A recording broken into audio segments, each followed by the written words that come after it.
Okay, so day 13 and 14, which is Saturday and Sunday, I just combined it into one. Okay, we all need a break a little bit. So let's start. And I think, all right, so the first question says that 1 centimeter represents, so there's a key. So 1 centimeter, so probably a map or a blueprint or something. It says that 1 centimeter on this map is 2 3/4 feet.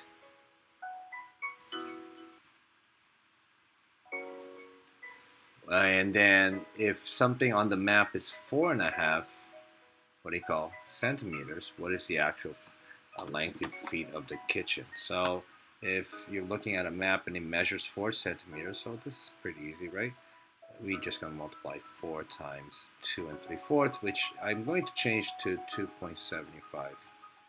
And 4 times 2.75 equals 11. That's going to give us 11 feet. No. Well, why not? Um, 4.5. Oh, it's 4.5, not 4. It's 4.5. So let me change that to even 4.5 times 2.75. Okay, so it's not 4. I'm going to multiply 4.5 and 4.5. You see that the answers are all in fraction format, so I changed it to decimals, but you should have kept it as a, what do you call, fraction. So in your calculator, you multiply 4.5 times 2 3/4, and obviously you're going to get 12 3/8. So that was easy enough, right? So that scale drawings is probably, not probably the last topic I need to do with some of you guys. So, but that's the idea. A board game has a spinner divided into sections of equal size. Each section is labeled with a number 1 to 5. What's the number of, which number is a reasonable estimate of the number of times the spinner will land on a section labeled 5 over the course of 150 spins? So let's probability of landing of 5. Well, by looking at this, there's 1, 2, 3, 3 fives out of 1, 2, 3, 4, 5, 6 out of 12. So there's a 3 out of 12 chance that it lands on 5 or 1 out of 4. So if I make a prediction here, I'll take 1 out of 4. I'm going to multiply it times 150 because that's how many times I will spin it. So how many times should I expect it to land on 150? It's 1/4. What do you call, times 150, and you're going to get that we expected. Again, it's an estimate. The answer on the calculator is 37.5. You can't have 37.5 what do you call, spins, and the closest one is 40. So we expect about 40 spins to land on 5. 2, the circumference. Okay, so we've been working on this. So the circumference of an area is 15 pi. What's the area of the circle in terms of pi? So again, here's my circle, and I know that the circumference is 15 pi, and I know nothing else. So let's use c equals pi times d, right? And then once I get to d, I can find the area. So the circumference is 15 pi. So let me change that. So 15 pi equals pi times d, divide both sides by pi. And I'm going to get the diameter is 15. So the diameter from here to here is 15. Right. So, and if I have the diameter, I can also guess the radius, which is in this case 7.5. Now, I'm not done because I want to find the area, but now I can because I have the diameter and the radius. So area equals pi r squared. Area equals pi times 7.5 to the second power. I have no idea what that is. And that is 56.25. So that equals 56.25 pi, and you can tell that all the answers are in terms of pi, so we don't really need to get the numerical answer. Let me just leave it in terms of pi, and the unit is centimeter squared. So is there anything that looks like this? Yes, C. 4, seventh grade ELA teacher wants to order books for all the 7th graders. He wants to determine the favorite type of books among 7th graders. What sample would be the most appropriate for this survey? So who should he ask in order to get an idea of what kind of books to order, right? So should he ask all the 7 girls in his classes? No.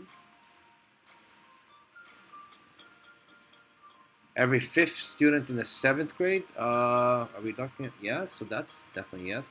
1 out of 7 students in the middle school? No, because that would include the 6th grade and the 8th graders, which we don't really want to.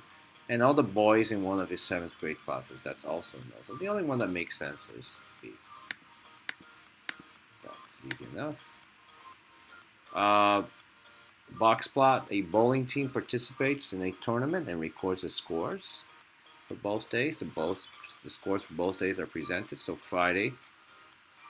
All right. So I'm just gonna go over here and write 25%, 25%, 25%. So on Friday, 25% of the scores were from, what is this, 175, 80, 85, 90, 95. 25% was from 180 to 200. Another 25% of the scores were from 200 to 215, etc., etc. Let me write 25 over here. 25%, 25%, 25%. So we know the min, the max, Q1, Q3, and the median for both. So let's see which conclusion can be drawn from the box. The scores on Fridays and the scores on Saturdays have the same median. Well, here's the median for Friday. Here's the median for what do you call that? Saturday. So they're definitely different. So A is already out the window. The scores on Fridays have a greater median and greater interquartile range than the scores on Saturday. They're definitely, Friday has a bigger median. And look at this box here. What's the interquartile range? It's be Q3, which is 220, minus Q1, which is 200. So the IQR is 20.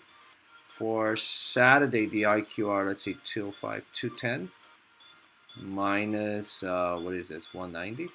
And the IQR is 20. So the IQR are the same. So because of that, B is gone.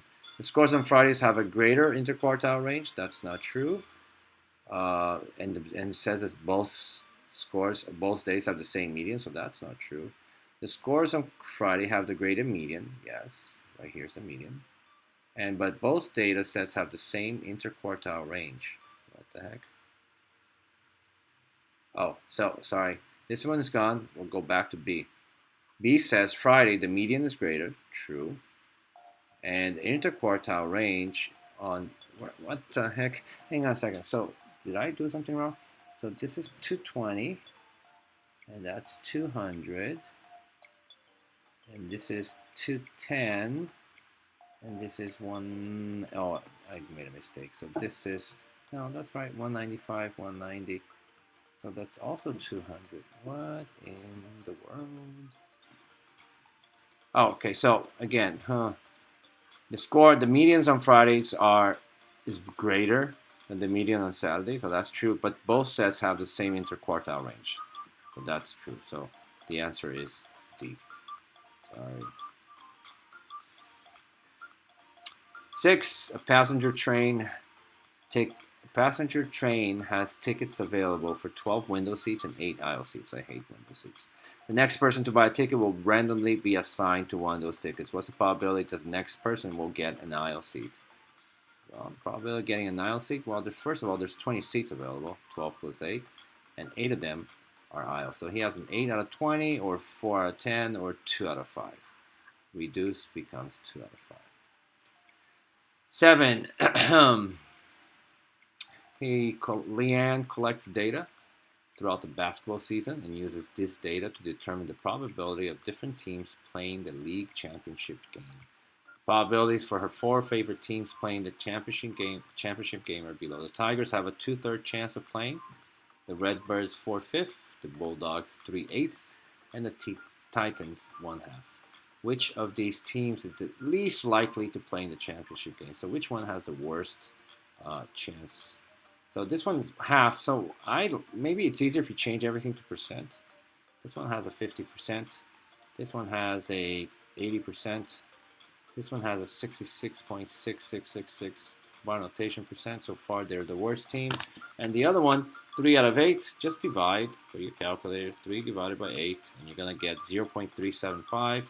And they have a 37.5 chance of going to the championship. So they're probably the weakest team, and they're the Bulldogs, which, coincidentally, is the name of our mascot. 8. The results for a survey of 120 students were who were selected randomly are listed below.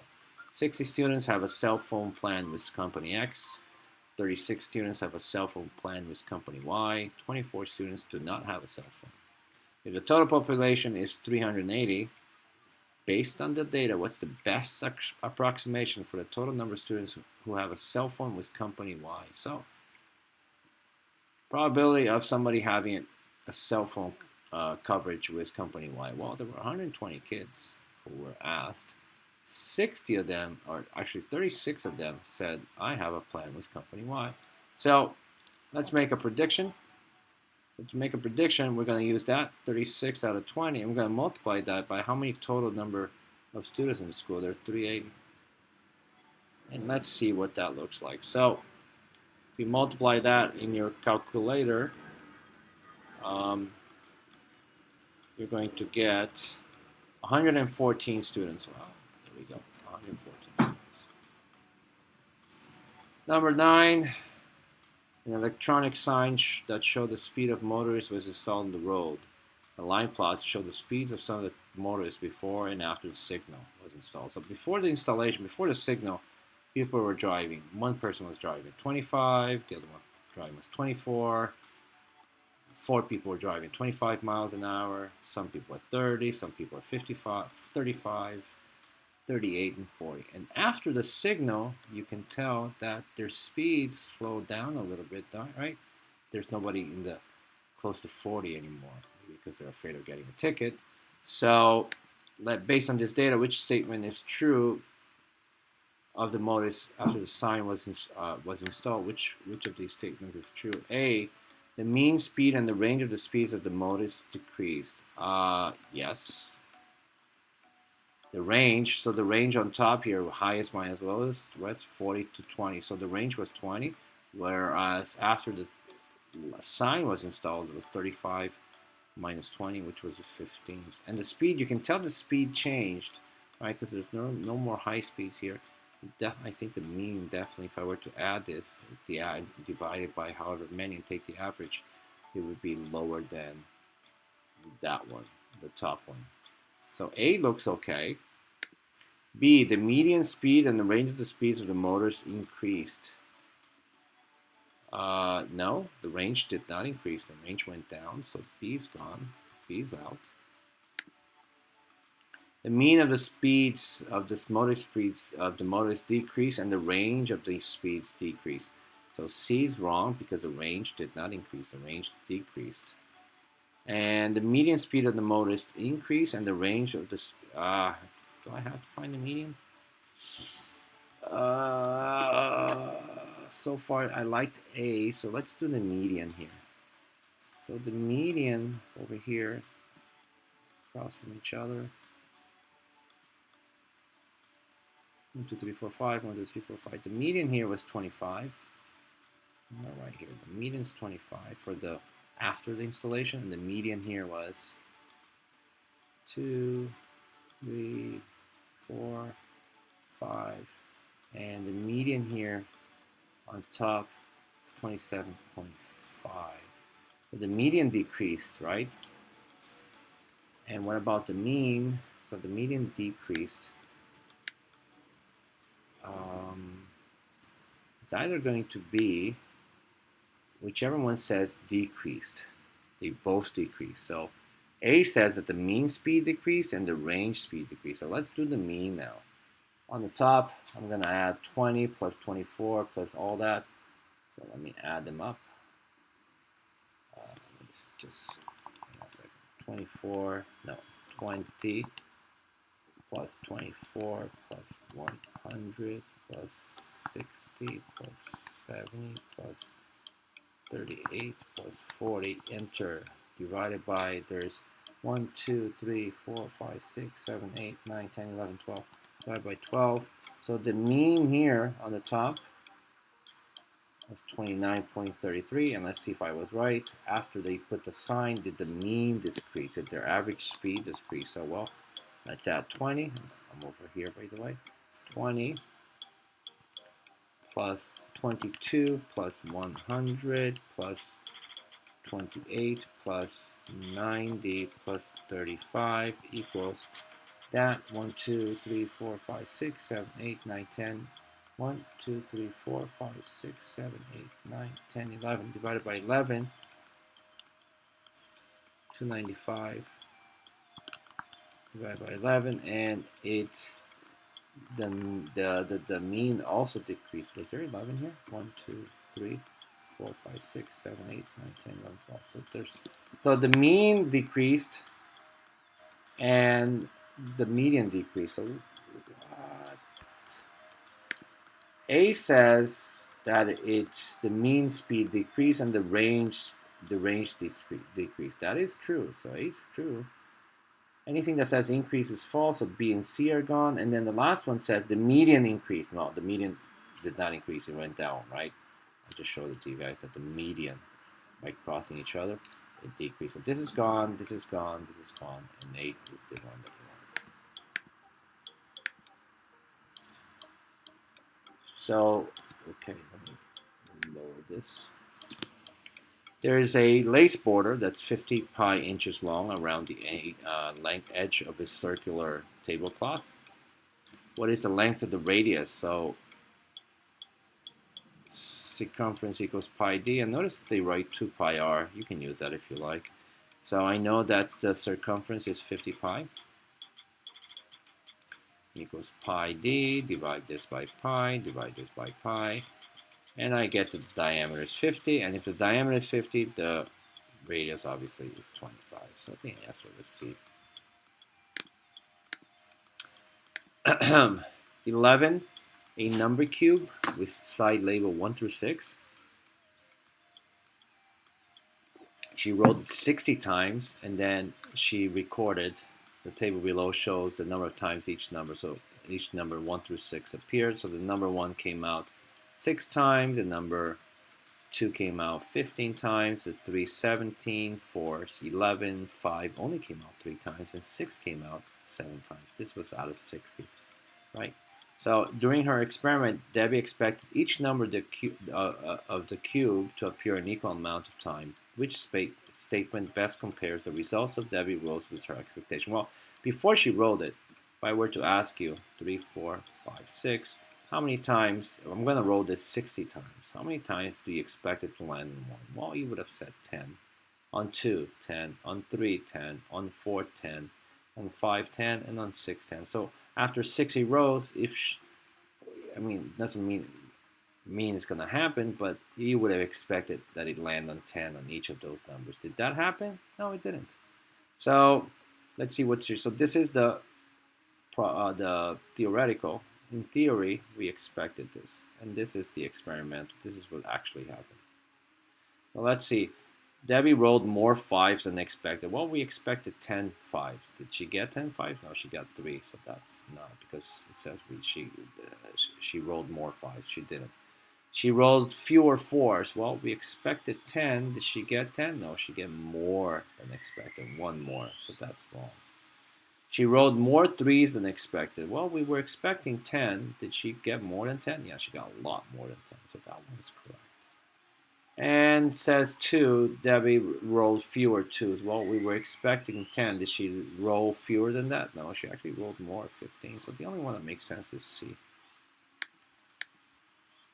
Let's see, where are we? 12. There are 500 students, and let me make this bigger. There are 500 students in the school.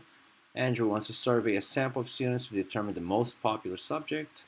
Which sampling method is the best to use to predict the most popular school subject?